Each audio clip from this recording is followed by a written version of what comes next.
Reflection അഥവാ പതനകോണും പ്രതിപതനകോണും.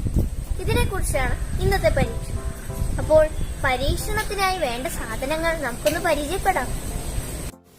അതിനായി ആദ്യം ഒരേ ആകൃതിയിൽ മുറിച്ചെടുത്ത 5 കാർഡ്ബോർഡ് കഷ്ണങ്ങളിൽ മധ്യഭാഗത്തായി ഒരു ഹോളിട്ട് 1, 2, 3, 4, 5 എന്ന ക്രമത്തിൽ ഞാൻ തയ്യാറാക്കി വെച്ചിട്ടുണ്ട്.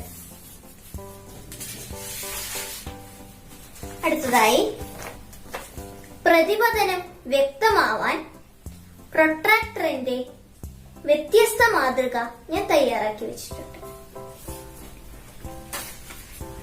അടുത്തതായി നമുക്ക് വേണ്ടത് ഒരു പ്ലെയിൻ മിറർ ആണ്. ഫോക്കസ് കിട്ടാനായി A4 ഷീറ്റിൽ ഞാനത് പൊതിഞ്ഞ് തയ്യാറാക്കി വെച്ചിട്ടുണ്ട്. അടുത്തതായി ഒരു ടോർച്ച്.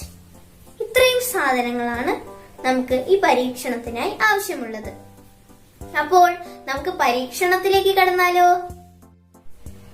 പരീക്ഷണത്തിനായി എല്ലാം സജ്ജമായി കഴിഞ്ഞു. ഇവിടെ 1 എന്ന കാർഡിന് ഞാൻ 40 ഡിഗ്രിയാണ് കൊടുത്തിരിക്കുന്നത്. അതുപോലെ 5 എന്ന കാർഡിനും ഞാൻ 40 ഡിഗ്രി തന്നെയാണ് കൊടുത്തിരിക്കുന്നത്. 2 എന്ന കാർഡിന് ഞാൻ 20 ഡിഗ്രിയാണ് കൊടുത്തിരിക്കുന്നത്.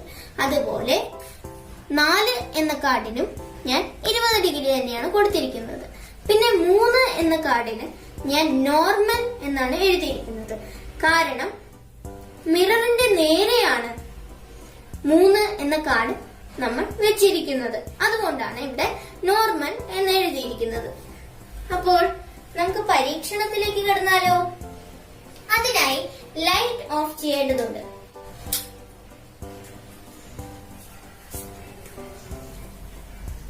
ആദ്യം 3 എന്ന കാർഡിലൂടെ നമുക്ക് ടോർച്ച് അടിക്കാം. അത് ഏതിലേക്കാണ് പ്രതിഫലിക്കുന്നത്? അത് 3ലേക്ക് തന്നെയാണ് പ്രതിഫലിക്കുന്നത്. എന്തുകൊണ്ടെന്നാൽ കണ്ണാടിയുടെ നേരെയാണ് 3 എന്ന കാർഡ് നമ്മൾ വെച്ചിരിക്കുന്നത്. അതായത് നോർമൽ.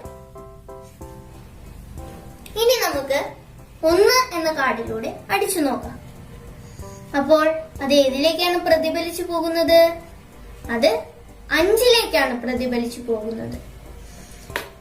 ഇനി നമുക്ക് 2ൽ നിന്ന് അടിച്ചു നോക്കാം. അത് ഏതിലേക്കാണ് പോകുന്നത്? അത് 4ലേക്കാണ് പോകുന്നത്. ഇനി നമുക്ക് 5ൽ നിന്ന് അടിച്ചു നോക്കാം. അത് ഏതിലേക്കാണ് പോകുന്നത്? അത് 1ലേക്കാണ് പോകുന്നത്, അല്ലേ?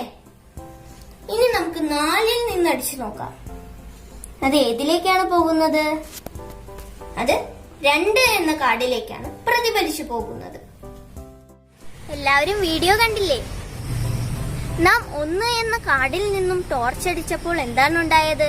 അത് 5ലേക്ക് പ്രതിഫലിച്ചു. എന്തുകൊണ്ടാണത്? എന്തുകൊണ്ടെന്നാൽ ഇവ രണ്ടിന്റെയും കോണളവ് ഒന്നാണ്. ഇപ്പോൾ പതനകോണിന്റെ കോണളവ് 30 ആണെങ്കിൽ പ്രതിപതന കോണും 30 ആയിരിക്കും. അഥവാ പതനകോണിന്റെ അളവ് 60 ആണെങ്കിലോ പ്രതിപതന കോണിന്റെയും അളവ് 60 ആയിരിക്കും. എല്ലാവർക്കും ഈ വീഡിയോ ഇഷ്ടപ്പെട്ടു എന്ന് വിചാരിക്കുന്നു. നന്ദി.